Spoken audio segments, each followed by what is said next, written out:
I'm AJ Kulatunga, and on tonight's episode of Welcome to Monday, we're going to be looking at how to name your brand.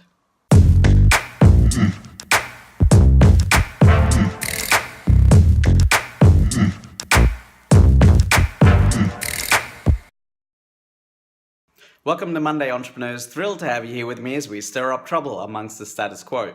So last week I caught up with one of my good friends from the speaking world, Louise Karch, and she's an expert in branding. And she's just written a new book called Namefluence, and she took me to school on the intricacies of how to come up with the perfect name for your brand, your business, or even your book. Let's check it out. Hey entrepreneurs, welcome to Monday. So as promised, this is my good friend Louise Karch. Hey everybody! And Louise is one of the people that I met many years ago when I started here in the speaking circuit in Melbourne, and we just gravitated towards each other, and just she's a beautiful ball of energy, and Same thing to him.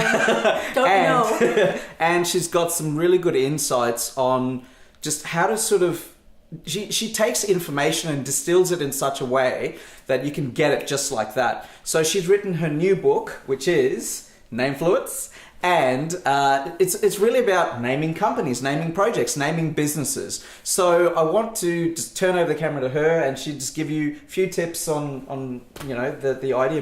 But before you get into that, what inspired you to write that book? So every one of us has what I call a micro superpower, and I've been naming things for about a decade and didn't realize, that I had this micro power, which is naming things. So I've named businesses, books, plays, radio stations, choirs, even a church. And I wanted to write a book, and I thought, what can I write a book on that hasn't already been written? So I thought, how to name your business, because if you're watching this, maybe you're starting a business, and 137,000 businesses are started every day. Wow. And every single day around the world. And you need a name that's going to break out instead of blend in, because you're competing, and you're competing against Coca-Cola's $2 billion, that's a B, dollar marketing budget. So you have to have a great name. Yeah, and I suppose if you have a great name, it helps you cut through all of that too. Total cut through. Yeah, cool. Total cut through. Wow. Because your name is the beginning of your story. Oh, that's beautiful. Yeah. That's awesome. So, all right, what can you do to name things? So the first tip I have for you is I'm going to actually draw this out. So I want you to think about, you need to be brave. Can you see that okay? Not blah. Wow. So if you think of Apple as a technology company, or Virgin as an airline, a company, and all the other things they became, those are really disruptive names. There's only 7 categories of naming. Disruptive is one of them. That is really brave, because lots of people go, Apple for technology company? Really?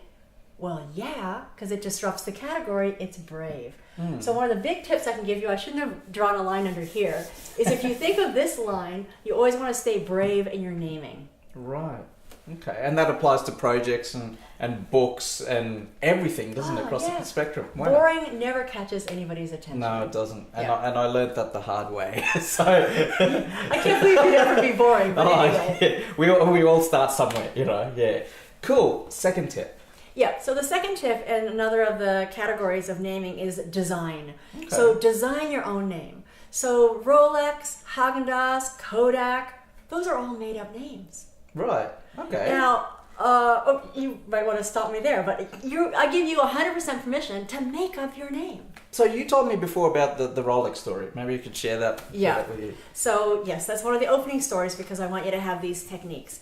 Hans Willdorf in 1918 was in a 2-story horse-drawn carriage. Yes, before there were double-decker buses, there were double-decker horse-drawn carriages. Right. And for days he'd been playing with letters, maybe like your Scrabble letters.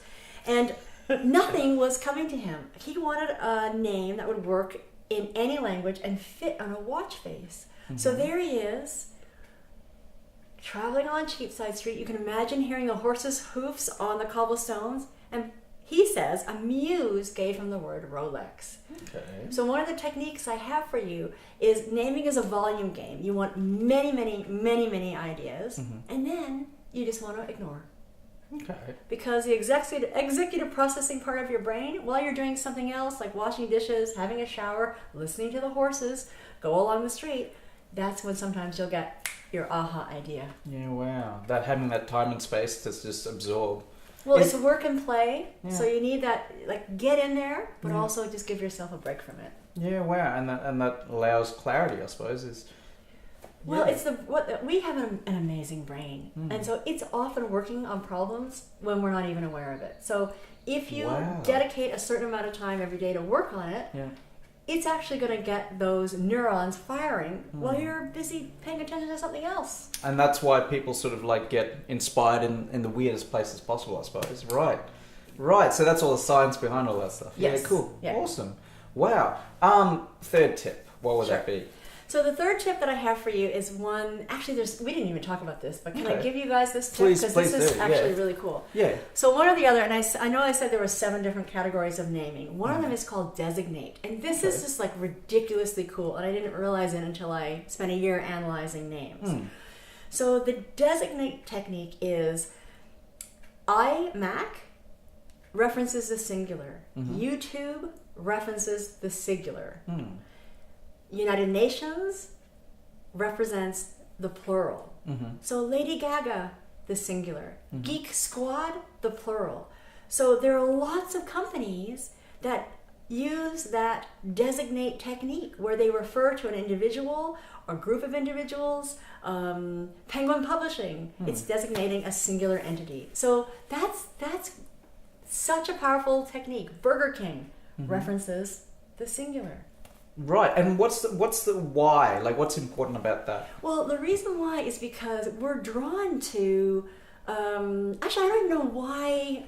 I don't know the science on this, even though I know the science on most naming. I just noticed this pattern that nobody was talking about in terms of the naming community. Yeah, right. Yeah. Right. So, if, for example, if you're naming a business, you might be tempted to name it after yourself. Don't do that. The research says that you're way more likely to fail when you name it after yourself. Really? Yes. Wow. That's actually solid research that came out of MIT, and your listeners would know that MIT is the #1 university in the world. Yeah, wow. So don't name it after yourself. Now, that's separate. If you're a speaker, you're going to have your personal brand. Of course, but you might have your own business, like Thought Leaders. Yeah. So Matt Church, Thought Leaders, he's using the word leaders, which references the plural. Right. So if you're naming your business, and look, show your T-shirt. Yeah. It's just so cool. Yeah, cool. Something different. So you might call your business the Red Elephant. Ah, right. And then you've got to carry that symbolism through. Right. People are going to go like, "What's the red elephant?" It makes your eyebrows go up. Anytime you name something that makes your eyebrows go up instead of crunching, like, "What's that?" You know you're onto something. Right. So I'm gonna pick your brains on that one because here in Australia we're very conservative, very sort of tall poppy syndrome and all that. Yeah. Okay. Now you're Canadian, right? And you've been living in Australia. Last time I checked.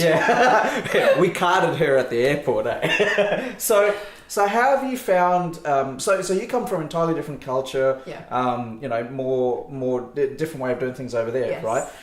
When Australian culture sees something like the red elephant or whatever, we automatically fire up with the tall poppy syndrome, or we try and diminish it or make fun of it or whatever, right? Because that's just a different way of thinking that we've got over here, right? How do you overcome that stigma, I suppose? Yeah. So what I want you all to remember is that when Steve Jobs first was given Ken Segal's idea for the iMac, he didn't like it. Okay. He didn't like it. And when Phil Knight from Nike saw the swoosh, he didn't like it either. Okay. So your first reaction to something might be, I don't like it. That's not the part of the brain that you want to pay attention to. Okay. So if people are giving you grief about a name and they're starting to cut you down that tall puffy way, I want you to come back to this. You need to be brave, not blah. If you're getting a reaction, that's a sign that you've got something. Okay. If you get engagement because people are like, I don't know, again, like Virgin or Nike or Apple for a technology company, if you're doing something that makes people slightly uncomfortable, great. Yeah, wow. Fantastic. That's a sign you're onto something. If everybody likes it, it might be that you're playing too safe. Yeah, wow. That's really interesting. That's really interesting. And it's about being brave, not blah. Oh, gosh, yes. Yeah, wow. Yeah. That's so cool. Thank you so much, Louise. You've just blown my mind with this stuff. I mean, we talk about names and all that, but do we really give enough attention to it? And I think, like, I never actually, until we caught up couple of weeks ago, I never really thought about the importance of a name, because yeah, it is really important if you're marketing and branding and all that, but in the grand scheme of things, I think a lot of people just gloss over it, you know. Need a name, give it something quick, give it something simple, you know. But like you said, now the attention that we need to get to receive our stories is so important to get complete clarity and understanding, and I think we need to stack the odds in our favor to be able to cut through, isn't it? Yeah, wow. Well, your name is the most, I can't even say it. Your name is the most important strategic decision you're going to make, because it is the thing that you say over and over and over again. And it is the thing that is in front of your customers or clients all the time. Now, you can have a crazy name like Yo-Yo Dime, one of Seth Godin's businesses, that he sold for a bomb. Yeah, wow. Very brave name that absolutely cut through. Yeah, wow. That's beautiful. Thank you so much, Louise. My pleasure. And how do people get a hold of the book? Oh, right. So, and the book's got, you said, 7 strategies of names. Yeah, so cool. I have written a book designed for people who are in a hurry to make a difference. So there's the 7 principles of naming, really quick, and I'll come into the camera so you can see this. So what I do is I give you, thank you for your patience. So I'll give you like a tip. That's the science of sounds, which we didn't get to, but another time maybe. Yeah, and then you get a naming strategy.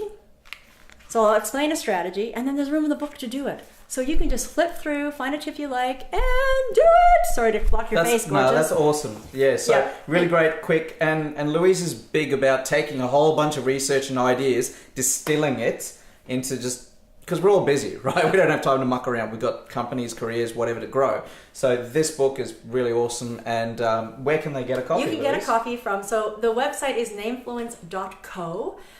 You can go there. Cool. You can also email me directly, and I'm sure that I'll chuck on share Louise's that. details. Or if you're on LinkedIn, you can message me that way. Right now, I've only got 100 copies of this particular edition. Awesome. It's around the world right now, and no, you can't get it on Amazon yet, but you will. This is a very special edition, and I will dedicate it right to you or somebody you care about. Cool. Thank you so much, Louise. All right, entrepreneurs, get onto it. Start naming with influence, and connect with Louise online, because she's just been absolutely amazing, as you guys have seen. Thank you so much, Louise. You're welcome. Take care, entrepreneurs. Whatever happens in business and in life, I wish you nothing but success. Take care. So there you go, entrepreneurs. Beautiful wisdom from Louise, and you can get a copy of her book by clicking on the link below. I'm AJ Kulatunga. I hope this serves you well, and whatever happens in business and in life, I wish you nothing but success. Take care.